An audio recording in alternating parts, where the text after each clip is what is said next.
Okay, this volume level doesn't seem so bad. Hello and welcome.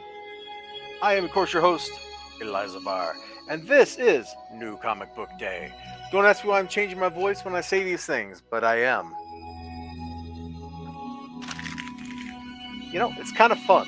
Sometimes being just a little bit goofy, kind of fun. You should give it a try.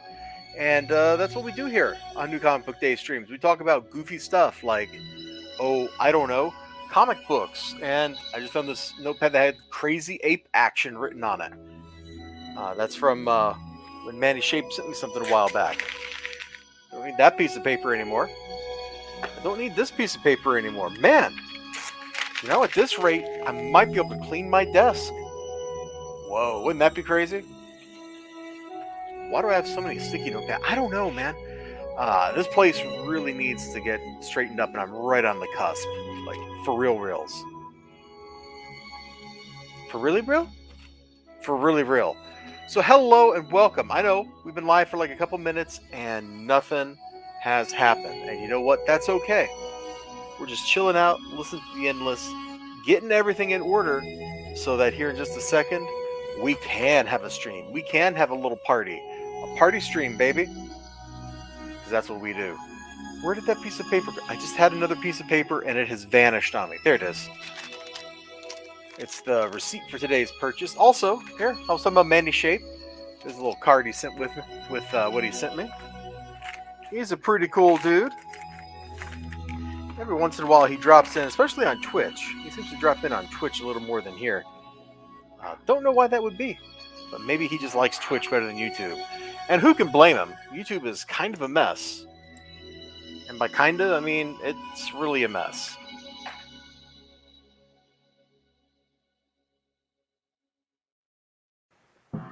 Okay, I don't know if you heard that beep beep. If you did, that was my headset freaking out. We are going to go ahead and, since we just changed songs here in the Endless Space soundtrack, we are going to go ahead and roll that little countdown feed thing that I like. And then we will get started. For reals.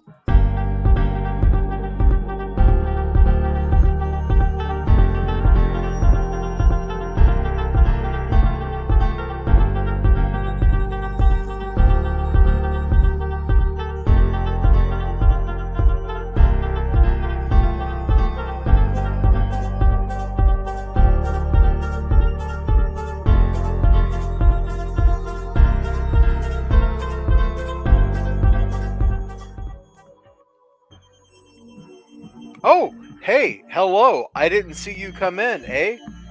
I am your host, Eliza Barr, Dr. Eliza Barr, PhD. And, you know, it's New Comic Book Day. And as you can see, we do have a free Skybox Ultraverse card inside. What could that be? I don't really know. Are we going to open it? Probably not. Probably not, at least not on this stream. If you weren't around back in the 90s, then you might not know who Skybox is. I don't think that's a brand that's... Oh, no, I take it back. Skybox is still around. Trading card company.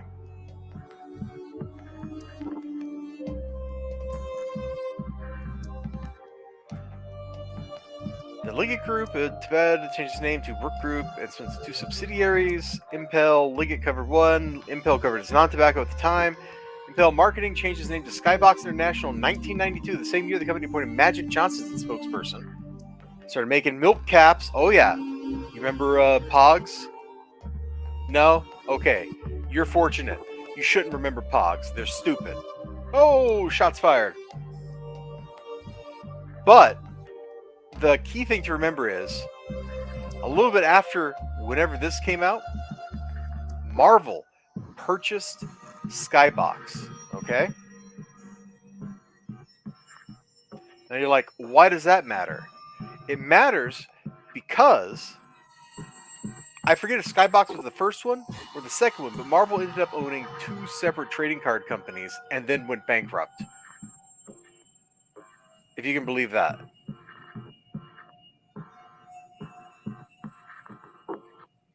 Okay, here we go.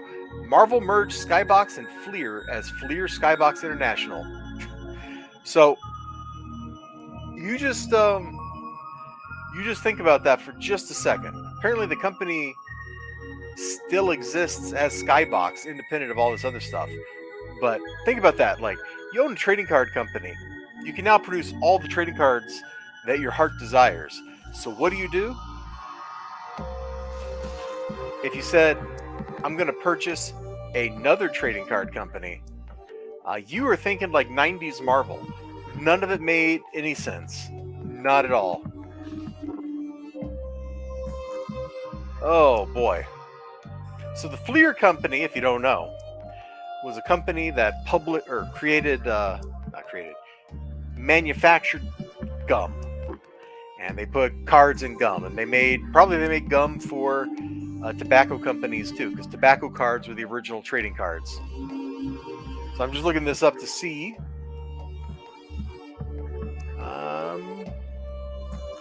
Fleer predated many of its competitors in the business issuing sports cards. The 1923 release of baseball cards in its Bob's and Fruit Hearts candy product. These rare cards are basically the same as 1923 W515 strip cards, but are machine cut and have a printed ad for the candy company on the back. Fleer made some nice cards back in the day. I remember they had like chrome and all kinds of stuff. I'm just seeing if they were acquired before or after. Here we go. So Marvel bought Fleer in '92 for $540 million. Then they bought Skybox in '95 for $150 million. Hello, Ethereal Dragon. Hi. Hello. Welcome.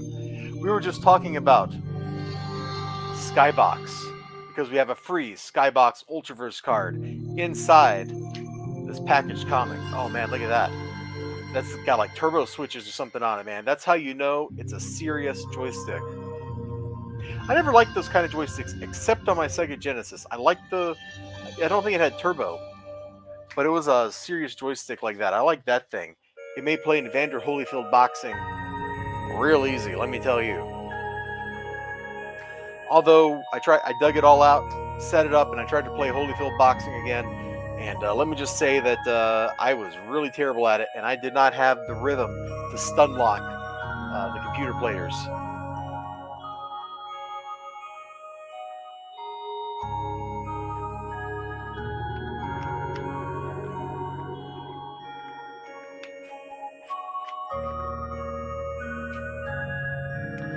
Oh boy. So, because we can't actually crack this open because it's in plastic, and I'm not going to crack it open here, we just get to look at Prime. Now, if I remember right, wasn't Prime created by somebody with certain inclinations? Like, not good ones? Yeah, Gerard Jones, right? That's kind of cringy now that I'm remembering this stuff. If you don't, you know what? I'm not going to read it to you. If you want to know what's up with Gerard Jones, I will just put up on the screen for you.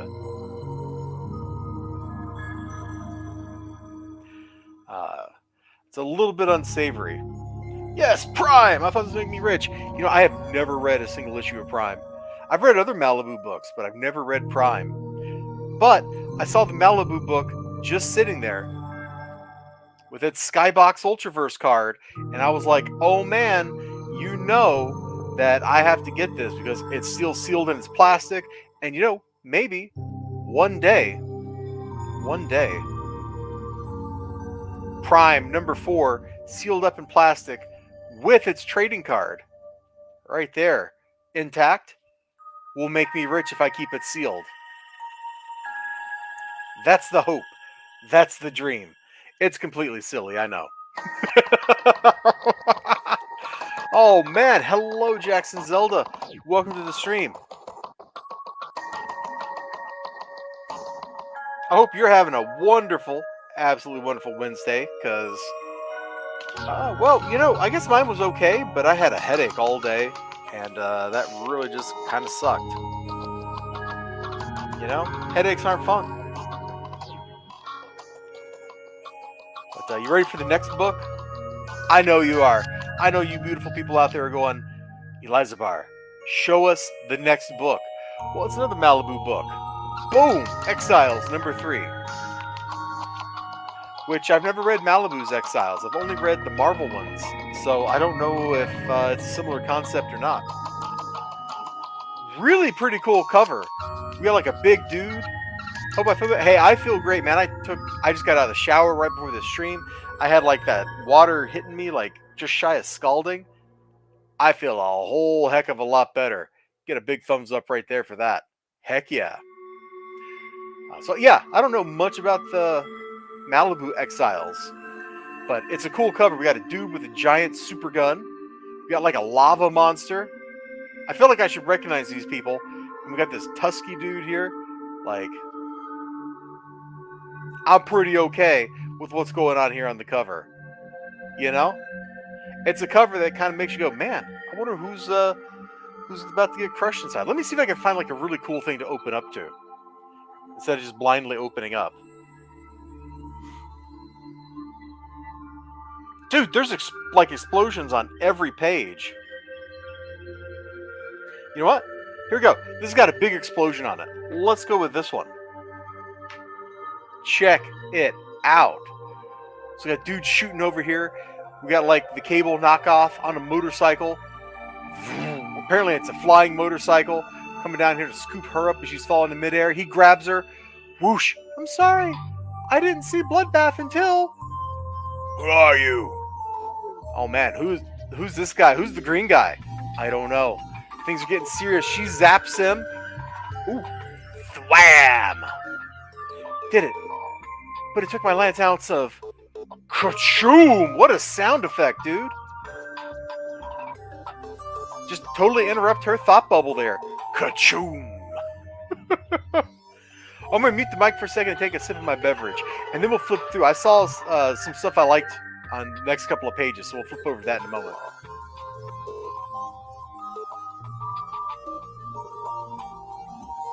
All right. Let's see. There was...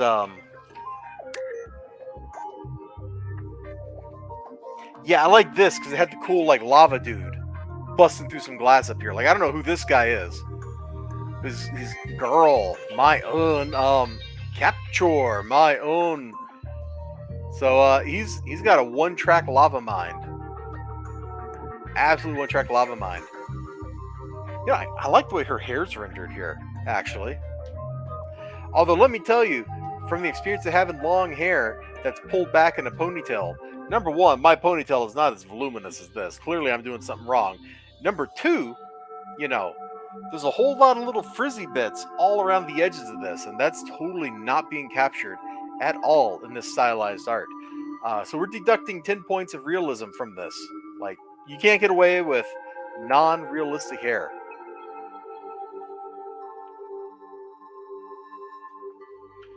Hold on, did I tweet out that we were starting?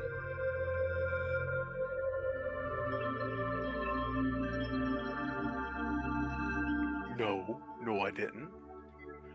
Okay.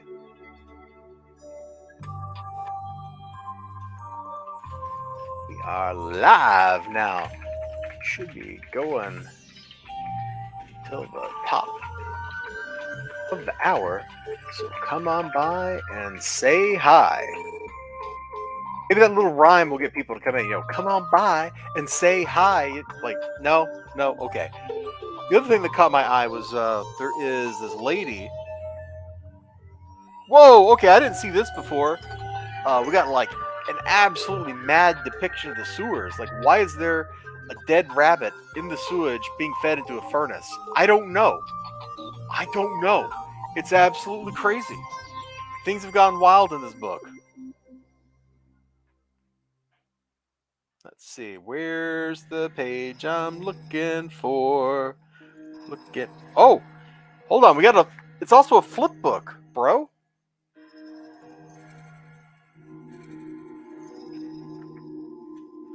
Yeah, it's totally like a flip book on the other side. That's kind of weird. Oh, dude, I got this. Not the Sega CD one. I got the Super Nintendo Lethal Enforcers with the big blue plastic gun. It doesn't work with modern televisions, but man, I love that game. One of my favorite games in the arcade, one of my favorite games at home. At least at the time. Today, not so much. Time Crisis is a much more enjoyable light gun game. Here we go. I like her hair in both these panels, like this close up here and then the side shot here. I just really like. I mean, I realize hair is kind of simple to draw because if you want to draw hair in a comic book, you just draw S's. Like that's essentially all hair is. Yeah, you're over there. You don't believe me, do you? You're like, what are you talking about, Elazar? Look, hair in a comic book is just a bunch of S's.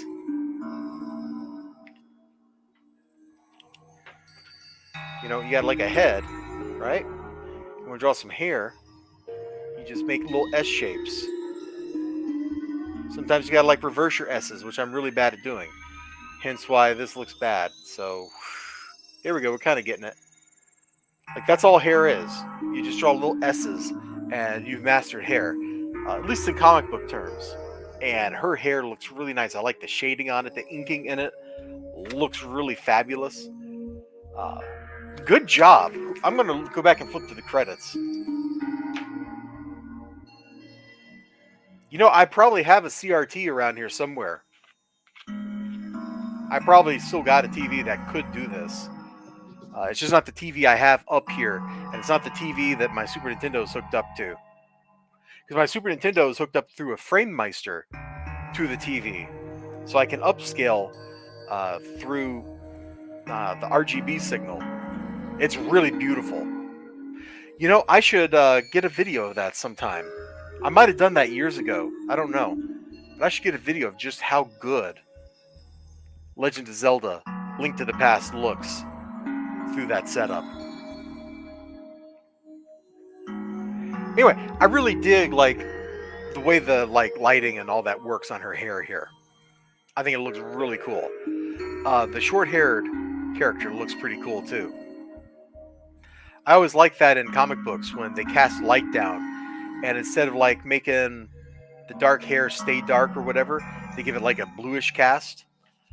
I always think that looks pretty cool. Anyway, that's Exiles number 3 with Rune on the back, and that's an H. Is that for Harris Comics? Hold on, I'm just going to look at this. I don't want to show more of the book off. Well, we might get in trouble with Marvel because they still own the copyrights on all this stuff.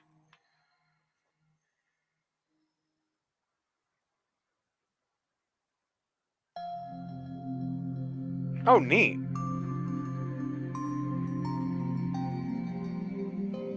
So I don't know what that H is for, but this is kind of a cool gimmick.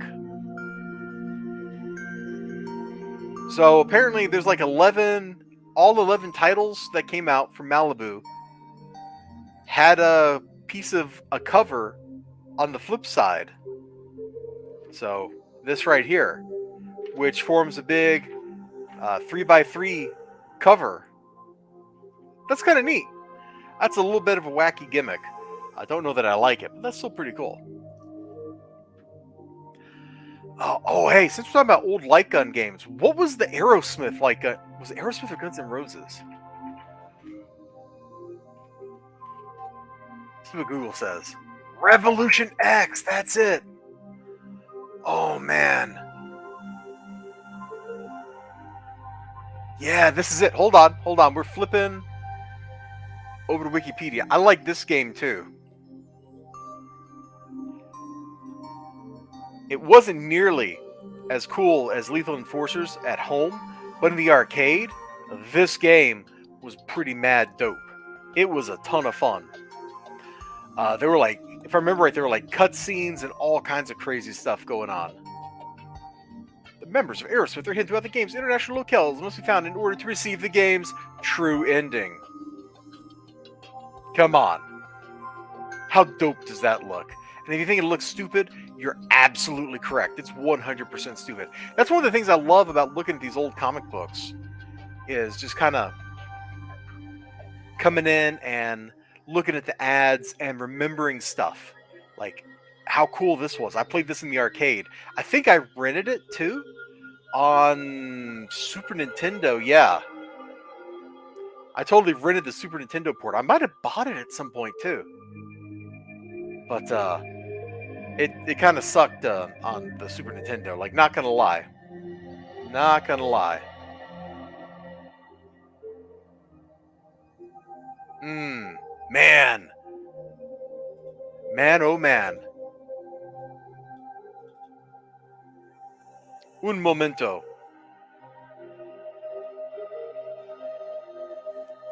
Yes, you're absolutely right. Like, let's flip back over here instead of opening the book up. Like, there we go. Super Nintendo joystick. Like, that pretty much dates this. Like, that says this had to be like 1992, I think, for when the Super Advantage came out. Can we 1993. So I was close. Oh, I had this guy. I think I had this guy. I think my parents bought that one for me. The little, like, with the little turbo switches. I think I got this somewhere still. So I love seeing that. I love looking at older books and seeing ads for things that were crazy even back then. You know, everybody, you know, knows the like stereotypical comic book ads. You know, you got Sea Monkeys and stuff, Charles Atlas, Count Dante, the X-ray glasses, like all that stuff that's just trash. It's kind of fun trash. I can't do that, Ethereal Dragon. As I understand it, you hit your 40 trillionth birthday yesterday. So congratulations on persisting for that long in the face of a hostile universe. And I really can't stop you or stop making you feel old because, frankly, you've outlived the universe at this point. Like, you know, the universe is only like 10 billion years old or something, and you're 1,000 times older than that. I don't make the rules, okay? I don't make the rules, but I do enforce those rules every now and then. And this is one of those cases. You know, as a computational nuclear astrophysicist, I do have some bearing about just how old the universe is.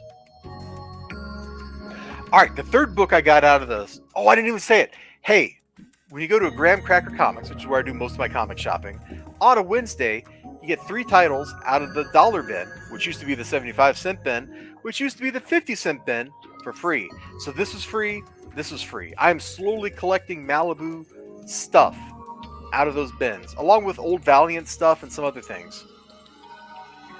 It's a lot of fun. And speaking of, you know, other things that I'm collecting slowly, and in this case extremely slowly, because there's not much of it in there, Ninja High School issue number 8 from Eternity Press. How cool is that? You know, I should take my, I think I had a Ninja High School number 1 somewhere. I should take that to Bell County Comic Con and get Ben Dunn to sign that son of a gun for me. So, you know what? I'm not quite sure what to expect inside this book. So I'm actually going to just open it up. And, okay. I'm not quite sure what's going on with the title of this issue. But Lady RoboCop there looks pretty cool. You know what? I watched a Japanese movie that was kind of like Japanese Lady RoboCop. What was it? Lady Battle Cop? Yeah. Oh, man. How did I remember the name of this thing? Hold on. Let me flip this up here. Like, I see her right here, and it makes me think of this movie over here, which is basically like, what if RoboCop was a lady? And it wasn't that bad of a movie. Like, it was actually kind of fun. If you like old, low-budget Japanese science fiction movies, I can recommend this. Like, it's maybe like a 6 or a 6. Yeah, let's just call it. It's like a 6 out of 10. You know, it's like strictly in that enjoyable, but you gotta like understand what they were working with here kind of range. I forget the exact setup for the movie, but she is like the, oh yeah, I think she's this guy's daughter or something, or maybe that's the boyfriend. I don't remember, but she's like out to get revenge on the people that tried to kill her or something like that. And It's just kind of dumb fun. I watched that a long time ago, and by a long time I mean like I don't know, 4 years. There's another. Hold on, we're going kind of far afield now, but there is another Japanese movie that this just reminded me of. See, that was Lady Battle Cop. I wanted Mirai Ninja. That's it. This is another really kind of stupid, uh, but just kind of fun movie. One thing that both these movies have going for them is they don't waste your time. You're not getting in there and spending like 2 hours discovering like the finer details of their tea ritual or something. Like Lady Battle Cop, she's like shooting people within like 20 minutes of the start of the movie. Mirai Ninja, or it was also a future. No, future is what Mirai means. It was also Cyber or Cyborg Ninja in the US. Absolutely just ludicrous. I got a really cool video on BitChute, which we can't listen to the video.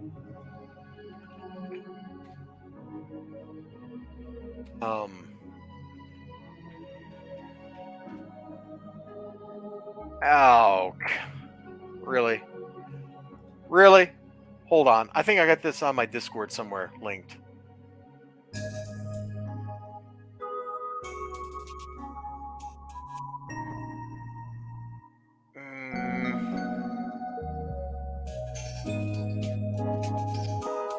No.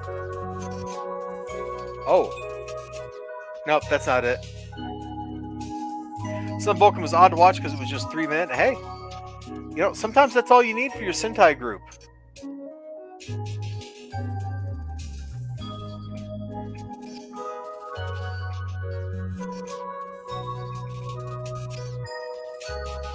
Here we go. Let me start this up. Please load. Oh no, BitChute, did you lose another one of my videos? This is the worst thing about this platform, alright? Like, this is the worst thing about BitChute, is they will just lose your videos. Anyway, I made a music video.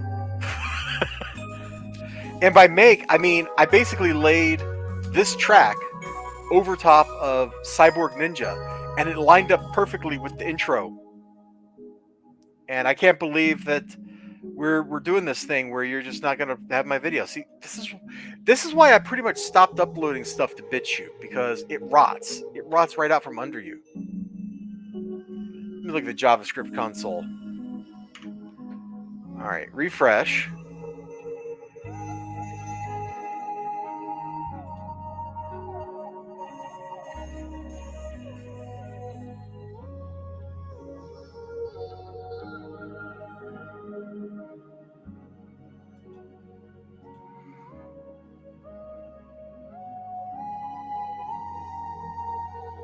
Not all teams have 5. I mean, I'm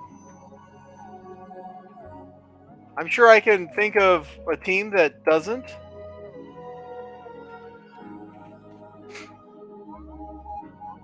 Maybe. I don't know. I'm not super hip on my Sentai. But wasn't whichever show was turned into the Big Bad Beetleborgs? Didn't they only have a trio? I'm trying to look this up. Like, I don't know what that show was. Adapted from Metal Hero, let's see, Juku B Fighter. I guess maybe that's technically not a Sentai show because it doesn't have Sentai. It's not like a Super Sentai show. Or is it the same show? No, it is not the same show. Okay. So I think that show only had 3 heroes in it, right? I don't know. I wasn't watching that one. Oh my gosh. BitChute really just lost another one of my videos. I'm just going to take my BitChute channel down. There's no point to it. Like, here, does this other old video from the same era play? No, it doesn't. What is the point?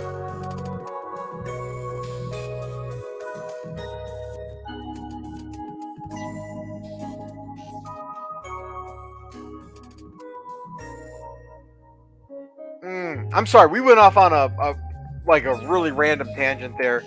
Has nothing to do with comic books. Just me being frustrated at somebody's technology platform. Anyway, back to Ninja High School. Really cool first page. You got 3 goofballs in the back and 1 serious RoboCop clone in the front. Let me flip around and see what we can come up with here.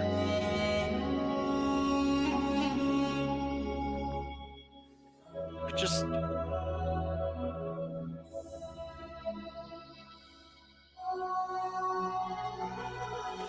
we're just straight up ripping off Macross. I mean, there's not even any variation here. This is straight up just a Veritech fighter, bro.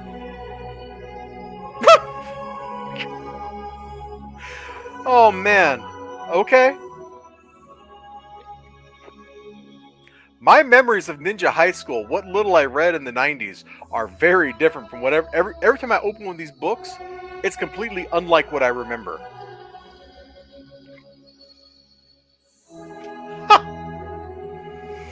Sorry, I forgot to mute while I was having something to drink, but man, I was just gabbing.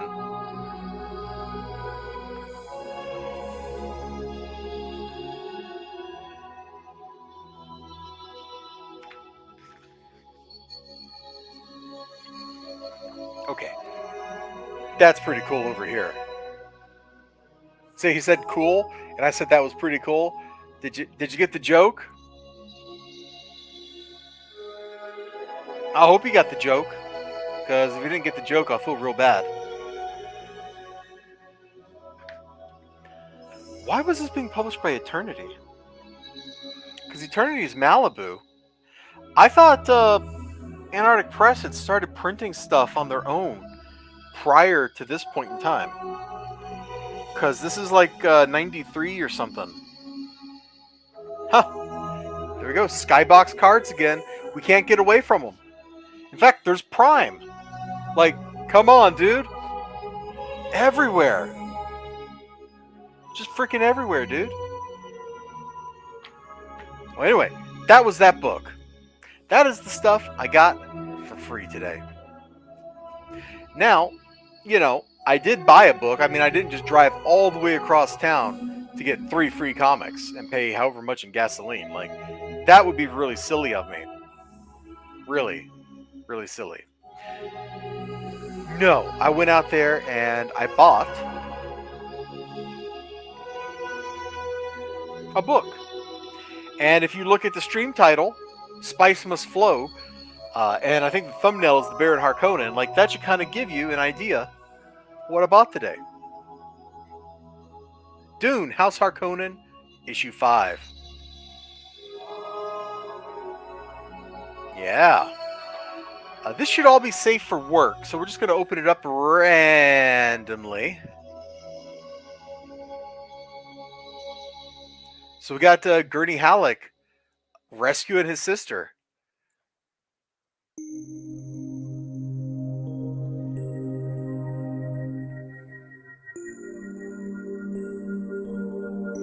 And doesn't look like it's going well for him.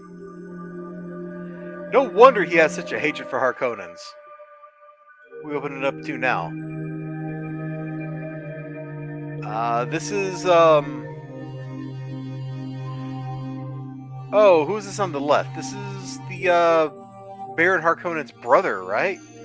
Who is exiled to another planet. Over here we got Duke Leto and stuff and whatever. I want to see some more. Why do we have a bunch of shirtless people? Where are your shirts? Oh, we're over here with Duncan, Idaho again, I guess. On oh, what was the Swordmaster's planet? Raichus? No, that's a different planet. I don't remember what the Swordmaster's planet was called. Gynaz? Doesn't really matter. Anyway, I've been loving these Dune books. Like, the art in them is pretty enough. In fact, let's go back to that Gurney Halleck bit, because that was, like, super dramatic. And having a little drama on page. It's pretty nice.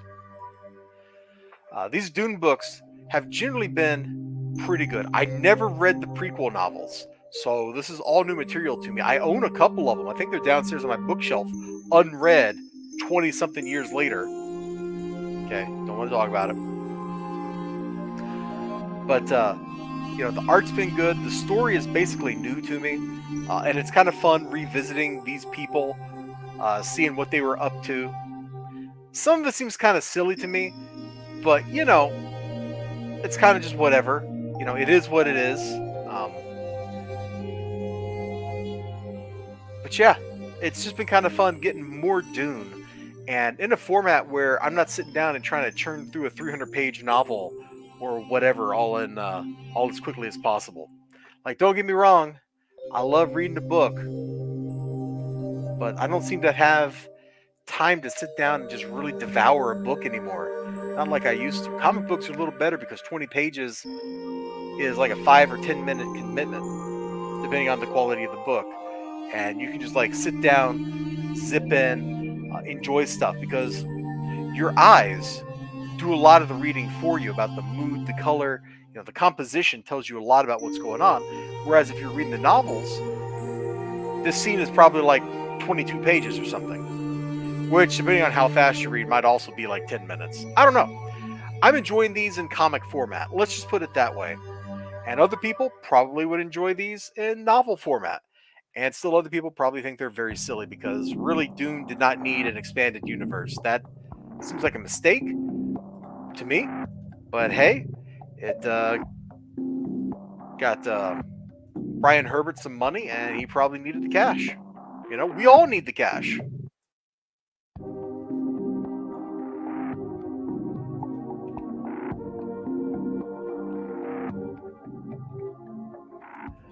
All right. I got one more thing we got to do on this stream, and I think we have just the right amount of time to do it. Jackson's Elliott Theater Dragon, thank you for hanging out. Yep, I don't need to have that laying out, but, just once again, there's that postcard from Any Shape. No, that's not what we're going to show off. We are going to do a little unboxing here. This should be the next issue of Changeling.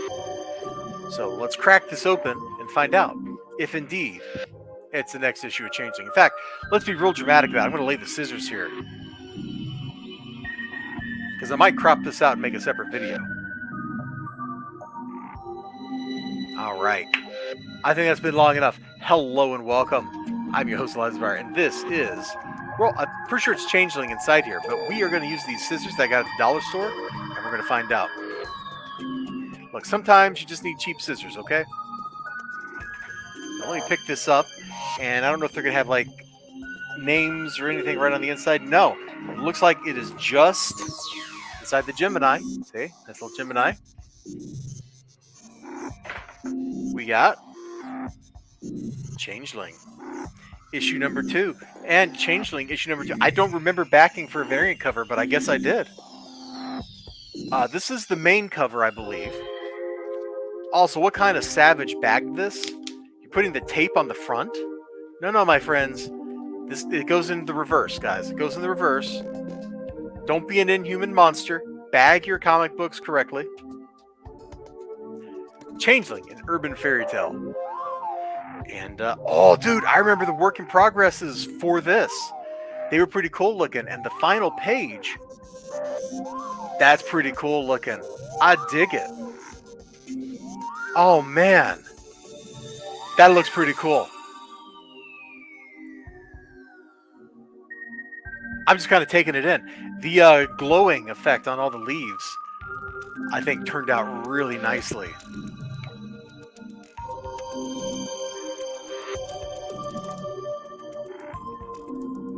Not quite sure what's going on here. I tried not to read the updates. There we go. The updates too closely. They had some real banger updates too. I used them as the basis for a couple videos, citing them as an example of what you should do when you're given updates, how you should keep people informed. I don't remember like exactly what the art looked. Oops, sorry, I just whacked the microphone. I don't remember what the art looked like in the first book, But this looks a lot better in every way. The characters look better. The backgrounds and stuff look a lot better. I love this kind of out of focus blurred shot right here. Very cool. Let's what we got in the back? A little fan art gallery. Oh, that's dope. Oh, draw this in your style Mave contest entry. Hey, that's awesome. I know some of these people. Hey, that's the dude that does The Good Blood, right? Isn't that him? That's a fun webcomic. I like binge, I read a bunch of it like in every 3 months, and then I fall off of it and don't read it for like 3 months, and then I go back in and I binge it again, and it's enjoyable every time. I think it's been a little more than 3 months since I last read it though, so I should probably go catch up on that. But he's got fun characters. He absolutely has some pretty fun characters.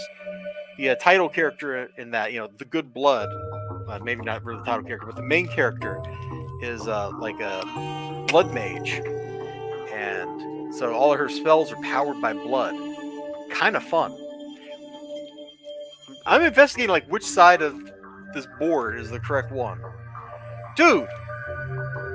This book was bagged on the rough side. It should be bagged on the slick side. So this was, oh my gosh, I gotta turn this around. All this time this book was in transit, and we potentially had a bad situation going on. I need to check this one, make sure if I need to flip it or not.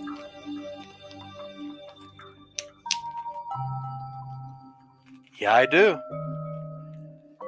Well, no, actually, this one is bagged on the correct side. It's bagged on the slick side. It's just facing the wrong direction because the flap goes in the back. Sorry. This is real pedantic of me, and I can't help it. I absolutely cannot help this. It's just how I roll. It's just who I be. That's a pretty cool cover, though, isn't it? I think it's a pretty cool cover. Hold on, let me get the book in here, then we'll slap the board down. Boom! Is that like a piece of fuzz or something there? You know what? I bet whoever bagged this had a cat, because that looked like cat fuzz. All right. And that's not code for anything either. I guess it could be code for something if you want to be a weirdo, but I'm not a weirdo. So that's Changeling, issue number 2, and I'm glad it's here. I might have to go reread issue number 1 just so I can remember what was going on in this thing. But I'm glad to be here. I'm glad that they made it through their journey. They had an absolutely unreasonable due date they gave themselves, and then they immediately had to start being like, we screwed up. But here's where we're at. And they did a great job doing that. The books look cool. They look printed in good quality. The art looks better than issue 1. And remember, Maeve's mom has got it going on. Yeah, I did it. If you're not into Changeling, you should maybe check it out. Definitely check it out. Anyway, I think we're going to wrap up here. It's been a good stream. We talked about some stuff. We looked at some stuff. And you all take care of yourselves. Remember to like, comment, subscribe, all that good stuff. If you somehow made it all 40 minutes into this, you might as well give me a like. Like, let's be honest here. Why wouldn't you at this point? Why wouldn't you? All right. You all take care. Hope to see you again next time. Until then, bye-bye. Oh, thumbs up. Sorry. Almost left without the obligatory thumbs up.